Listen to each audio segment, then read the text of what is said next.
Masabi Abu Abdullah al-Hussein alayhi salam.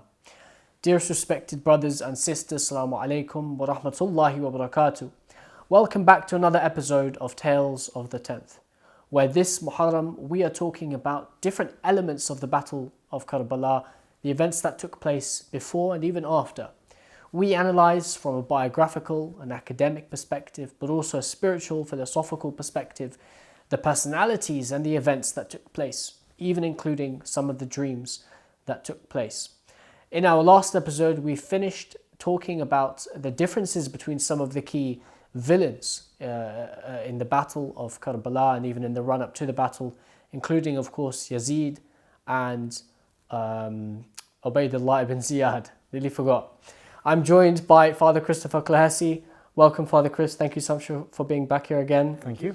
We on our last discussion, we wrapped up by talking about Ibn Ziyad and Yazid and maybe the motives they had and how they perhaps differed. Of course, these are two renowned villains that we often talk about. Who were the key villains and perhaps maybe even some of the lesser known ones? So this is my own reading of the lives of Ziyad and Yazid, and it's a personal judgment that I've come to by reading about them. They were both dreadful men, there's no doubt about this. Yazid and his father, in a special way, was the catalyst of all of this. But Yazid was appalling in the way that he lived Islam. Even the Sunni texts admit that he was had no Islamic principles in his life. But my reading of Yazid is that he came to the realization that he'd done something terrible and that he backtracked. And the reason I say this is the way that Yazid treated the prisoners compared to the way that Ibn Ziyad treated the prisoners. And I must remember he's Ibn Ziyad, not Ziyad, because Ziyad is his father, so he's Ibn Ziyad. The way Ibn Ziyad had treated the prisoners compared to Yazid's treatment, neither of them treated the prisoners well, but there was a touch of humanity in Yazid in that he tried, for example, to shield the vision of the head from the children, whereas Ibn Ziyad made it absolutely clear that the children were going to see this gruesome spectacle. Yazid was curiously fascinated by Zain al-Abidin and wanted to spend time with him. He wouldn't eat a meal unless Zain al-Abidin was there, and at the end sends him back with the survivors saying, "You are the man." Because Zain al-Abidin said, even if you kill me, you need to find a good Muslim who will accompany this woman, and Yazid said, "You are that man." It's a very interesting thing to say. And sends him back and allows him to live. Whereas Ibn Ziyad had tried to kill him. Zainab had to throw herself over his body physically to stop Ibn Ziyad killing her nephew. So I think that you have two terrible leaders, but one is more psychotic than the other. Okay. Generally speaking, I would say that Shia Islam would place the responsibility for al-Hussein's death on the shoulders of two men, and that's Ibn Ziyad and Shimr. So Ibn Ziyad in a way gets off slightly because of his distance from the battlefield, but Shimr was right there. Shimr is the man who had urged Ziyad to take action against al-Hussein. He really was the one who stirred him up. He was also the one who stirred up the army, because the army was not keen to take up arms against the grandson of the Prophet. It was Shimr who urged them. And at the end of the battle, when al-Hussein is basically already on the ground, the soldiers are all hanging back. Nobody wants to kill him. They know who he is. And it is Shimr who shouts and screams abuse at these soldiers. And finally, it seems in my reading, and I might be wrong, finally a soldier named Sinan steps forward and kills al-Hussein. And possibly Shimr then decapitates him because he regards that as a great honor. So, sorry to interrupt you, Father Christopher. It's interesting because the narrative, a lot of the time, we are taught from birth, and we hear in the maqatil and we hear in our poetry and our eulogies is that Shimr was the one who killed Imam Hussein, as you mentioned. A lot of responsibilities placed on his shoulder. Now, was Shimr involved in the motivation and encouraging other soldiers really to get at Imam Hussein and the other companions? Or was he himself directly involved in attacks? Of course, we know that the decapitation of Imam Hussein's head was after his death. Yeah. It's said that it was him who did it. But what about in the build-up to his death? Was it one sole person, a couple, or So Shimr is the man who urges Ibn Ziyad to act against Hussein. Okay. He's then the man who urges the army to take up arms against al-Hussein. And thirdly, right at the end of the battle, in those last moments when al-Hussein is already mortally wounded, there's a group around him, because one of the members of that group, one of the group is Umar bin Saad, but he's broken down in tears because Zainab chastises him when she says, "Is there not a single Muslim among you?" And this destroys Umar bin Saad. Now, Umar bin Saad had been replaced by Shimr because Ibn Ziyad didn't think he was fierce enough. Sure. So he basically replaced him and demoted him and put Shimr in charge of the battle. It's very hard because the texts are not absolutely precise. My reading is that Shimr is there at the moment of death as a small group of what, maybe 10 around, or maybe between 10 and 40, I would say, around al-Hussein.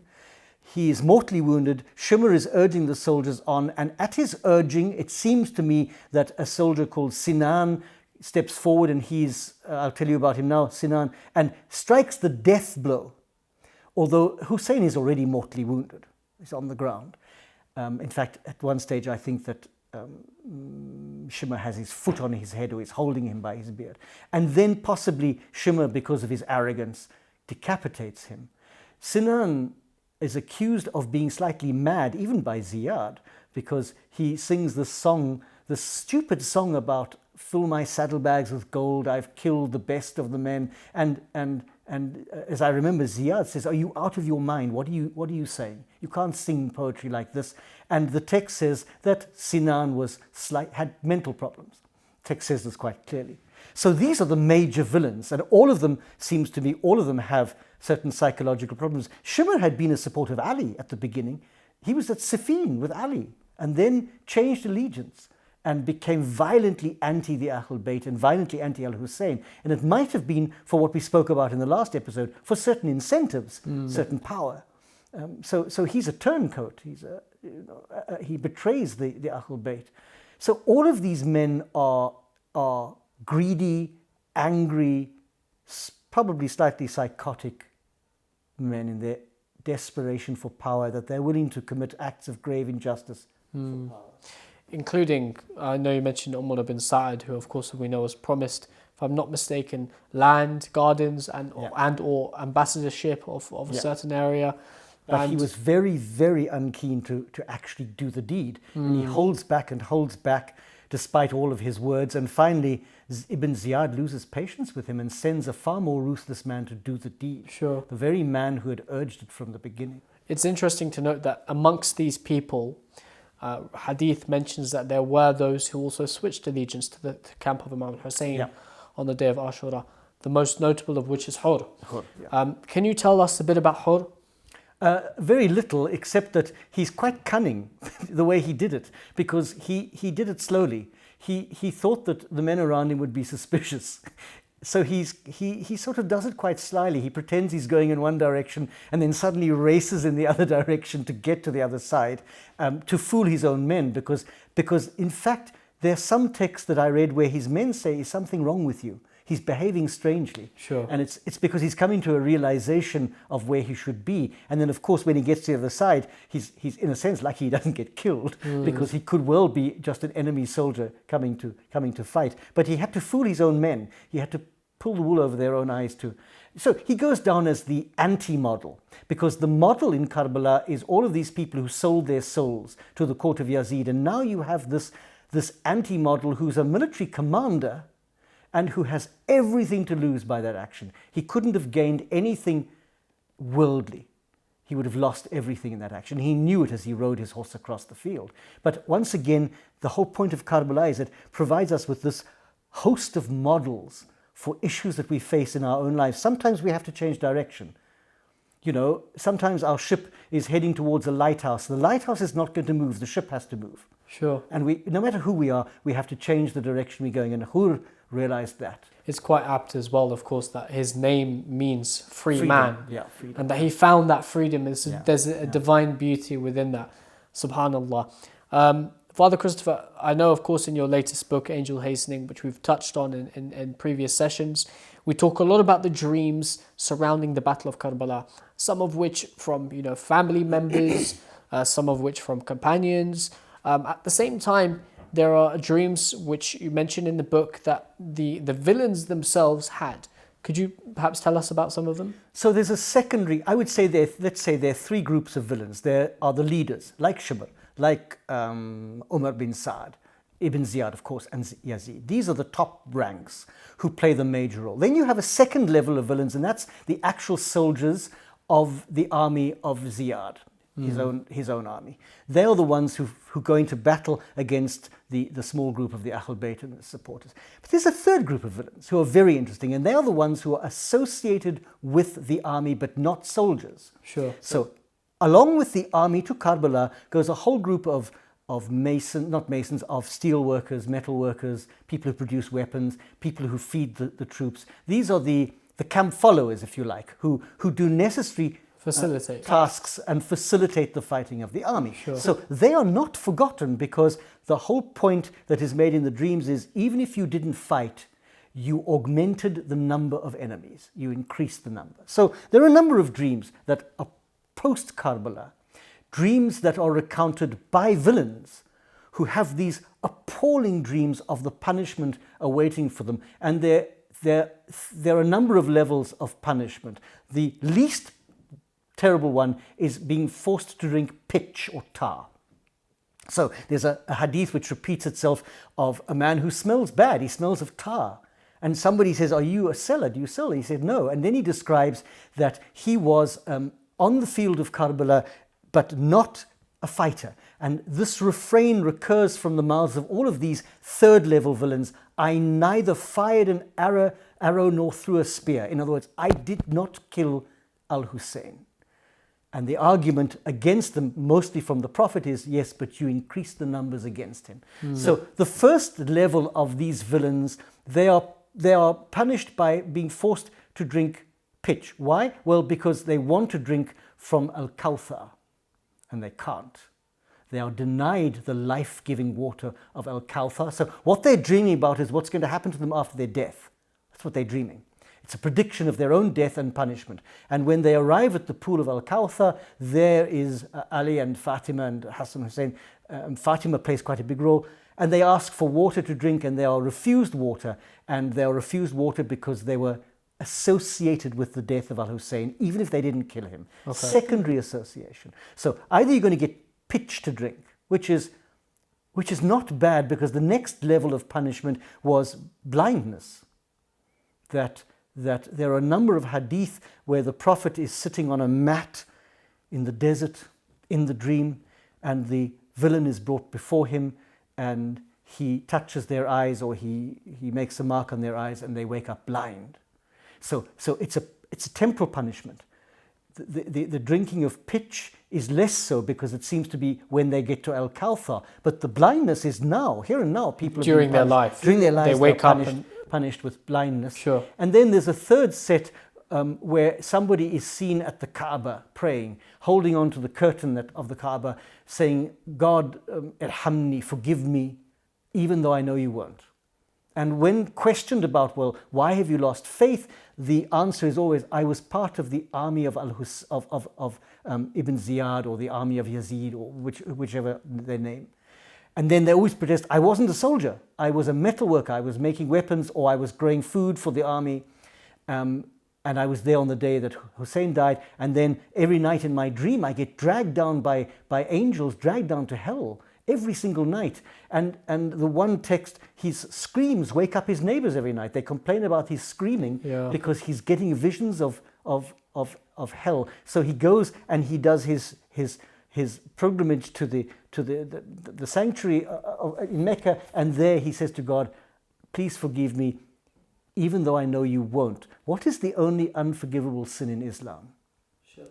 So this seems to me to be a text that is saying, killing of Hussein is on a level of shirk, that you have put yourself on the same level as one who worships more than one God.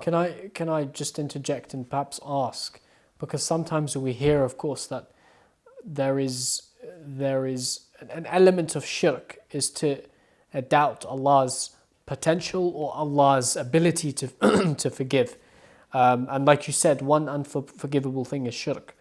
But if someone says, "Ya Allah, you're not going to forgive me, but I'm going to ask either way. Could that be considered as shirk? And do you reckon that it's interesting, the fact that this individual who's praying for forgiveness, but at the same time, during his prayer, commits an act where he says, I know you're not going to do it either way, Ya Allah. Well, he gets challenged by people who overhear the prayer. And there are a number of hadith that tell the story in slightly different ways, but almost always he gets challenged by somebody who goes up to him and says, you are in the holiest of months, you are in the holiest of places, these are the holiest of days, don't doubt God. Yes. And or the sense that why is your doubt so great? And his answer is, it's not my doubt that's great, it's my sin, that's great. And then there's a whole comparison. Is your sin as great as the mountains? Is your sin as great as something else? And finally he says yes, and he explains his sin. And the implication is, if it is unforgivable, it's not because it is shirk, but on the same level as shirk. That to kill the grandson of the Prophet is what, besides shirk, what else could be that bad? So these are also villains, and it's a very interesting thing, because there are those who are secondary, but somehow their actions led to the death of Hussein, even if they didn't kill him.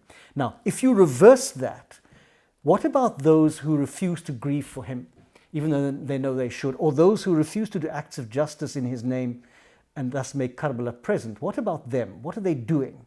In a sense, they're doing the same thing. I didn't kill him, but in a sense, I am involved in killing the grandson of the Prophet by my refusal to be part of what he demands or asks of us. So there's always a double message. It's what people did and also things they failed to do. And there are plenty of these stories. Now, we're not sure how many of them are absolutely reliable. Majlisi, of course, carries most of them, transmitting from slightly earlier transmitters like Bahrani, and a few, Jazair is another one. Some of them are quite modern in the sense that they appear in later texts, but there's this constant theme of people protesting their innocence and then being told, you're not innocent. You took part by your secondary actions, even if you didn't actually kill al-Hussein. And so they are villains too. The villains are...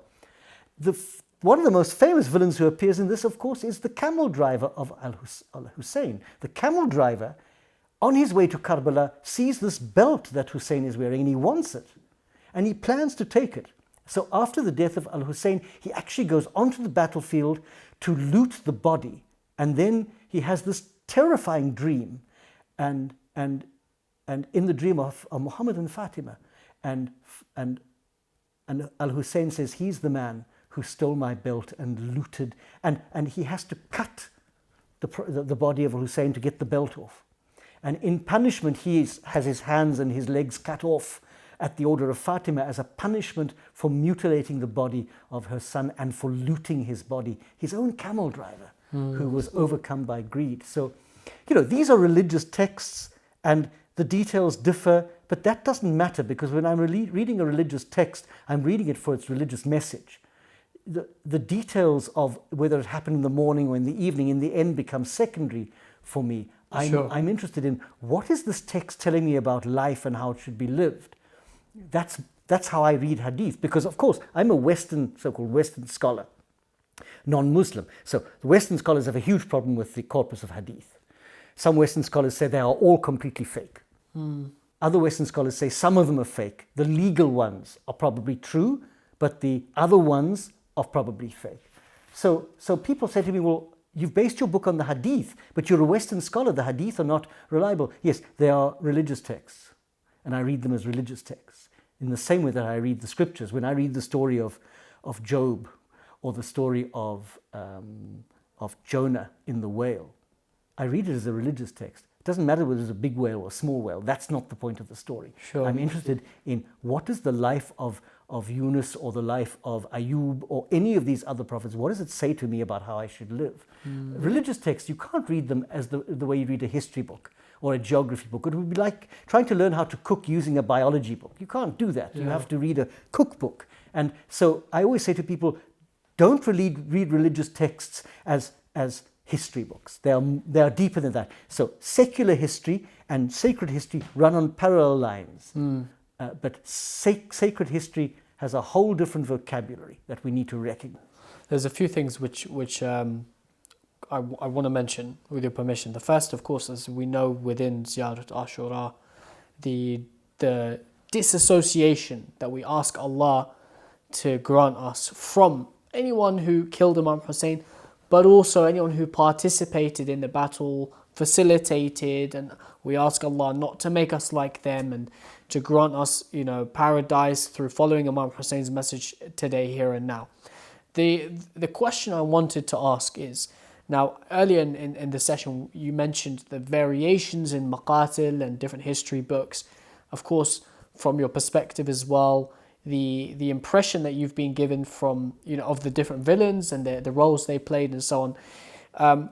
Some who may be watching this episode or generally this series may question and say, how can we grant some some solace or some leeway to these villains to say they had, for example, Yazid, a touch of humanity, or Umar ibn Sa'd, an element of regret and things like that. An emotional, kind of defensiveness kicks in. Yeah.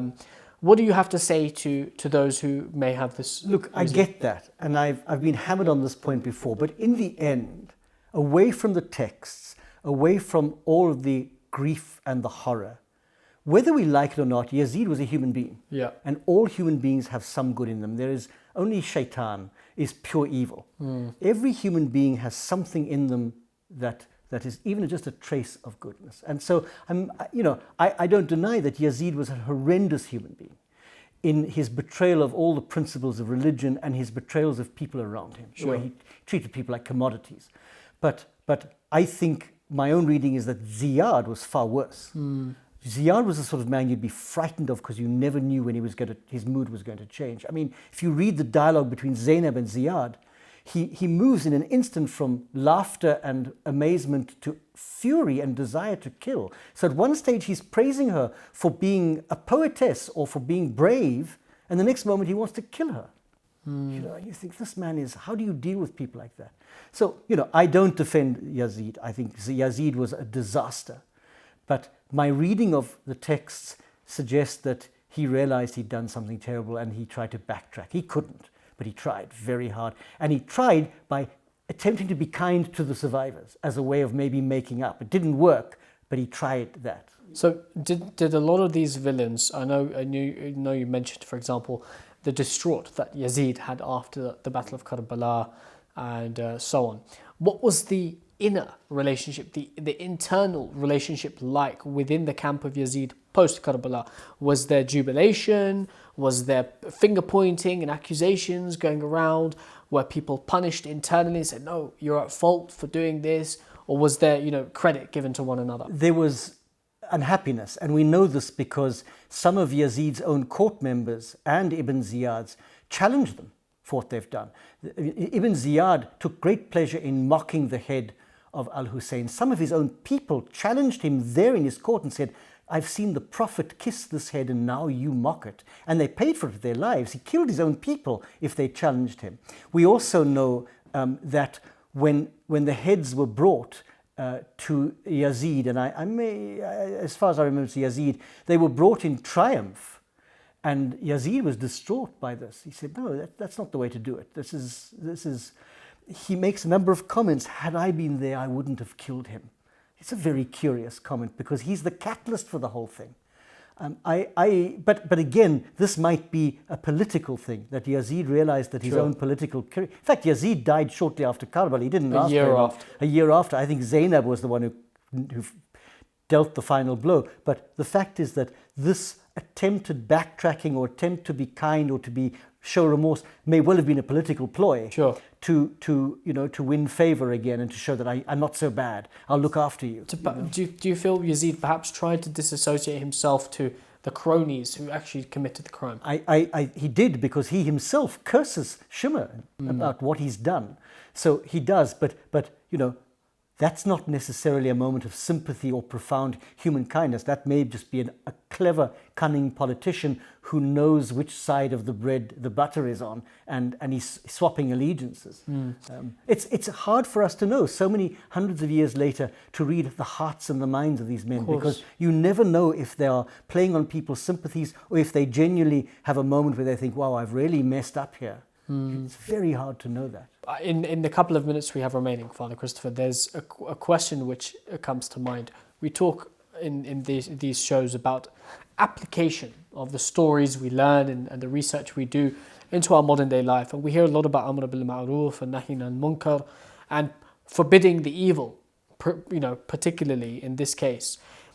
What benefit is there in learning about the lives and the actions of these villains for us today? What can we learn from them about what to do or what not to do, perhaps? Villains are always anti-models. They're models of what we ought not to do. And for that reason alone, they do have a purpose. We read history to learn from it both the good and the bad. Sure. The things that should be repeated and those that shouldn't be repeated. The things that should be forgotten and things that should never be forgotten. History does that. It's like a double-edged sword. And therefore, you have to, first of all, read the life of Al-Hussein in tandem with the life of Yazid and Ibn Ziyad, because otherwise it doesn't make sense, because they play off each other. You have a model of supreme integrity and a model of supreme disloyalty and unfaithfulness, and they reflect each other in a sense, the way darkness reflects light. If you only had light, you wouldn't know what darkness looks like, but darkness makes you understand what light is like. So in a sense, the light of Al-Hussein's integrity shows up the darkness of all of these villains. But the villains also show us how easily human beings in their greed or hunger for power can give up the basic tenets of truth. It is a very easy temptation to give up truth because you will benefit materially from it. And there's a saying in Christianity that says, "There but for the grace of God go I." I could easily be wicked like that if it were not for God's goodness to me and His providence. The fact is that throughout history, the religion, whether it be Christianity or Judaism or Islam, has produced anti-models, people who have really been appalling in their behavior. And I know people talk about the Crusades, but the Crusades are an interesting example because they got worse as they went on. The First Crusade wasn't nearly as bad as the Eighth Crusade, which was just a massacre. The point being that the Crusades also produced some extraordinary people. If you really read the life of Salah ad-Din, not popular, a real life, he was an extraordinary human being. He was like a Mandela. Truly, he refused to take revenge. He did all kinds of things that people push aside. He was an extraordinary man in the middle of a terrible time. So we need these models, but we also need the anti-models because the two play off each other. Sure. We see what real goodness is when we see what real evil is. It's also important for us to know that evil exists. It's not just an absence of good. It is a force that really exists and needs to be dealt with. And we'll talk about, enjoining the good and forbidding the evil, because that's an important part of it. It is, absolutely. And it's important for us to understand both dimensions, you say. Thank you so much, Father Christopher, once again. It's been an absolute pleasure.